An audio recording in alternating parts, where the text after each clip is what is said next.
नमस्कार दोस्तों, राधे राधे। शुक्रवार को माँ संतोषी का दिन माना जाता है। इस दिन माँ संतोषी के व्रत और पूजा का भी विधान होता है। माँ संतोषी को दुर्गा माँ के सबसे शांत और कोमल रूपों में से एक माना जाता है। अब सुने संतोषी माता की व्रत कथा। एक बुढ़िया थी जिसके 7 बेटे थे। उसमें से 6 कमाने वाले थे और एक कमाता नहीं था। वह बुढ़िया उन 6 को अच्छी रसोई बनाकर बड़े प्रेम से खिलाती और 7वें को बचा कुछा जूठन खिलाती, परंतु वह बहुत भोला था, मन में कुछ विचार नहीं करता था। जो उसकी माँ देती थी वह खा लेता था। एक दिन उसकी पत्नी ने बोला, देखो मेरी माता को मुझसे कितना प्रेम है। उसने कहा, हाँ तुम्हें सभी का जूठन जो खिलाती है, फिर भी तुम ऐसा कहते हो। तो पति ने कहा, नहीं मेरी माँ ऐसा नहीं कर सकती। तो पत्नी ने कहा, चाहो तो कुछ समय आने पर देख सकते हो। एक दिन बहुत बड़ा त्योहार आया। बुढ़िया ने 7 प्रकार के भोजन और चूरमे के लड्डू बनाए। 7वां लड़का यह बात जांचने के लिए सिर को दुखने का बहाना करके पतला कपड़ा ओढ़कर और रसोई घर में सो गया और देखने लगा कि माँ क्या करती है। माँ ने उनको बहुत अच्छे आसन पर बिठाया और 7 प्रकार के भोजन और लड्डू परोसे उनके 7 भाइयों को। वह उन्हें बड़े प्रेम से खिला रही थी। जब वे उठ के गए तो माँ ने उनकी थालियों के जूठन इकट्ठी की और उनमें से एक लड्डू बनाया और फिर 7वें लड़के से बोली, अरे बेटा आ रोटी खा ले। तो बेटे ने देख लिया और उसे बहुत दुख हुआ कि मेरी माँ मुझे अपने भाइयों का जूठन खिलाती है। वह बोला, मैं भोजन नहीं करूँगा माँ, मैं अब इस घर में तभी भोजन करूँगा जब मैं कुछ कमा कर लाऊंगा। मैं परदेश जा रहा हूँ। माँ ने कहा, अगर कल जाना है तो आज ही चला जा। वह घर से निकल गया। चलते समय उसे अपनी पत्नी की याद आई जो गौशाला में कपड़े धो रही थी और कंडे थाप रही थी। वह बोला, मैं विदेश जा रहा हूँ, आएंगे कुछ काल, तुम रहियो संतोष से, धर्म अपने पाल। इस पर उसकी पत्नी बोली, जायो पिया आनंद से, हमारी सोच हटाए, राम भरोसे हम रहे, ईश्वर तुम्हें सहाय। देहु निशानी आपने, देखू धरू मैं धीर, सुही हमारी ना बिसरियो, रखियो मन गंभीर। इस पर वो लड़का बोला, मेरे पास कुछ नहीं है, यह अंगूठी है सो ले लो और मुझे भी अपनी कोई निशानी दे दो। वह बोली, मेरे पास क्या है, यह गोबर भरे हाथ है। यह कहकर उसने उसकी पीठ पर गोबर भरे हाथ को थाप मार दी। वह लड़का चला गया। ऐसा कहते इसी कारण से विवाह में पत्नी पति के पीठ पर हाथ पर छापा मारती है और यह प्रथा सदियों से चली आ रही है। चलते समय वह दूर देश में पहुंचा। वह एक व्यापारी की दुकान पर जाकर बोला, भाई मुझे नौकरी पर रख लो। व्यापारी को नौकर की जरूरत थी। अंत वह बोला, तनख्वाह कम देंगे पर तुम रह जाओ। तब लड़का मान गया। वह सवेरे 7 बजे से लेकर रात के 12 बजे तक नौकरी करने लगा। थोड़े ही दिनों में सारा लेन देन और हिसाब किताब करने लगा।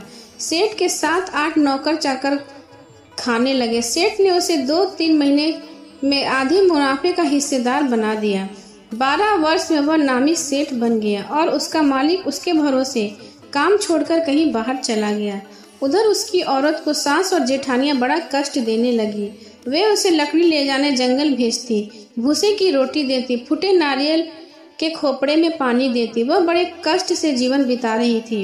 एक दिन जब वह लड़की लेने जा रही थी तो रास्ते में उसने कई औरतों को व्रत करते देखा और पूछने लगी, बहनों ये किसका व्रत है, कैसे करते हैं, इसे क्या फल मिलता है। तो एक स्त्री बोली, यह संतोषी माता का व्रत है, इसे करने से मनोवांछित फल मिलता है। इससे गरीबी, मन की चिंता, राज के मुकदमे, कलह, रोग नष्ट होते हैं और संतान सुख की प्राप्ति होती है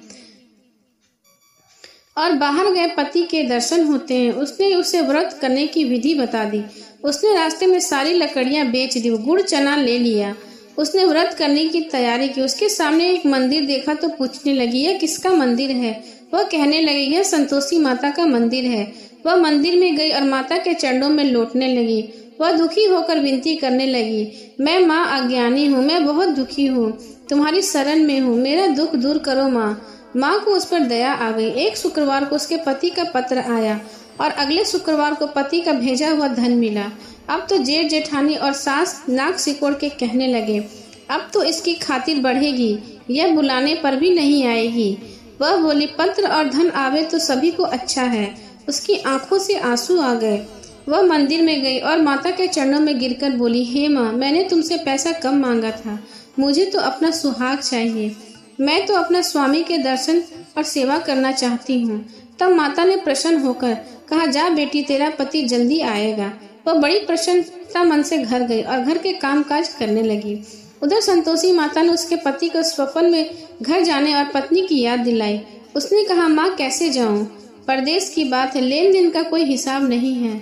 माँ ने कहा, तेरी बात, सब काम तेरा हो जाएगा, तुम सवेरे नहा धोवा कर तैयार हो जाना और मेरा नाम लेकर घी का दीपक जलाकर अपनी दुकान पर बैठना। देखते देखते सारा लेन देन का काम हो जाएगा, धन का ढेर लग जाएगा।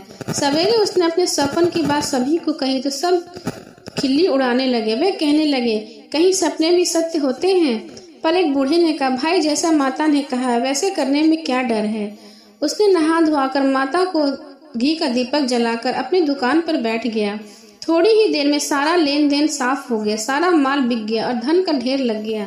वह प्रसन्न हुआ और अपने घर के लिए गहने और सामान लेकर जल्दी से घर को रवाना हो गया। उधर बेचारी उसकी पत्नी रोज लकड़ियां लेने जाती और रोज संतोषी माता की सेवा करती। उसने माता से कहा, हे माँ, यह धूल कैसे उड़ रही है। माता ने कहा, तेरा पति आ रहा है, तू लकड़ियां के 3 बोझ बना ले, एक नदी के किनारे रख, एक यहाँ रख और तीसरा अपने सिर पर रख ले।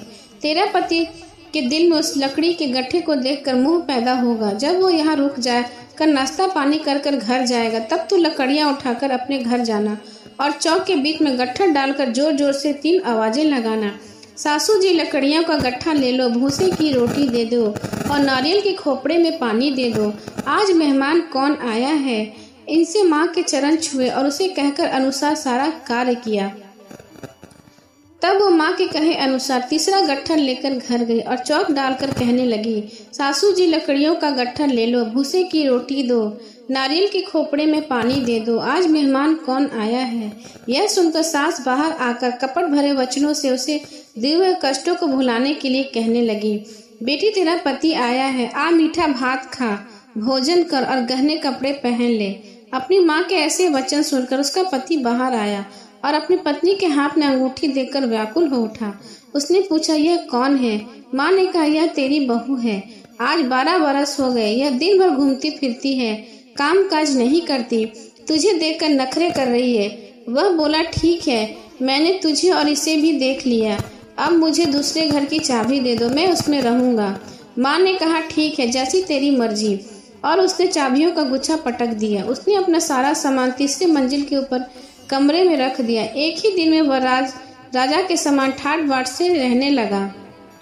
इतने में अगला शुक्रवार आया। बहू ने अपने पति से कहा, मुझे संतोषी माता के व्रत का उद्यापन करना। वह बोला, बहुत अच्छी बात है, जल्दी ही कर लो, उद्यापन की तैयारी कर लेते हैं। उसने जेठ के लड़कों को जीमन के लिए कहा, उसने मान लिया। पीछे से जेठानिया ने अपने बच्चों को सिखा दिया कि तुम खटाई की मांग करना, जिससे उसके अध्यापन पूरा न होगा।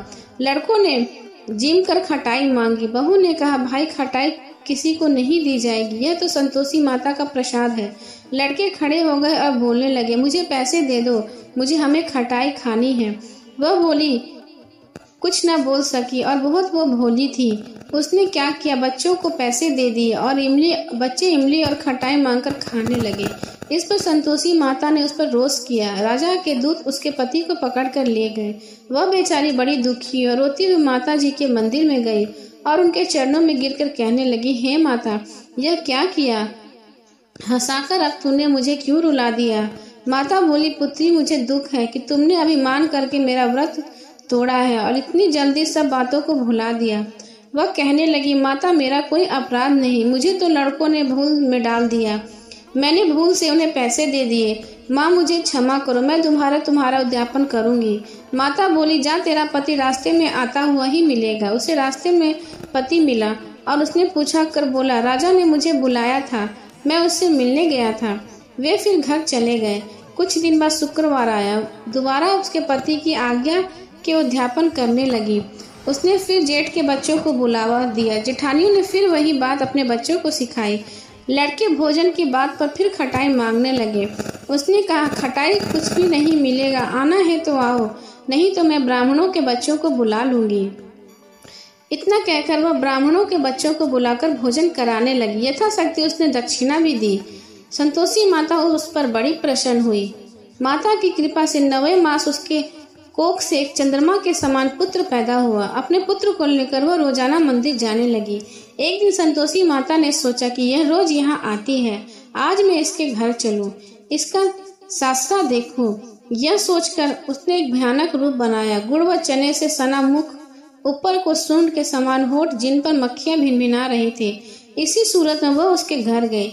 देहली पे पांव रखते उसकी सास बोली, देखो कोई डायन आ रही है, इसे भगाओ नहीं तो किसी को खा जाएगी। लड़के भागकर खिड़की बंद करने लगे। 7वें की लड़की बहू खिड़की से देख रही थी। वह चिल्लाने लगी, आज मेरी माता मेरे घर आई है। यह कहकर उसने बच्चे को दूध पीने से हटाया। इतने में सास बोली, पगली किसे देखकर उतावली हुई है, बच्चे को भी पटक दिया। इतने में संतोषी माता के प्रताप से वहां लड़के ही लड़के नजर आने लगे। बहू बोली, सासू जी, मैं जिसका व्रत करती हूँ यह वह संतोषी माता है। यह कहकर उसकी सारी खिड़कियां खोल दी।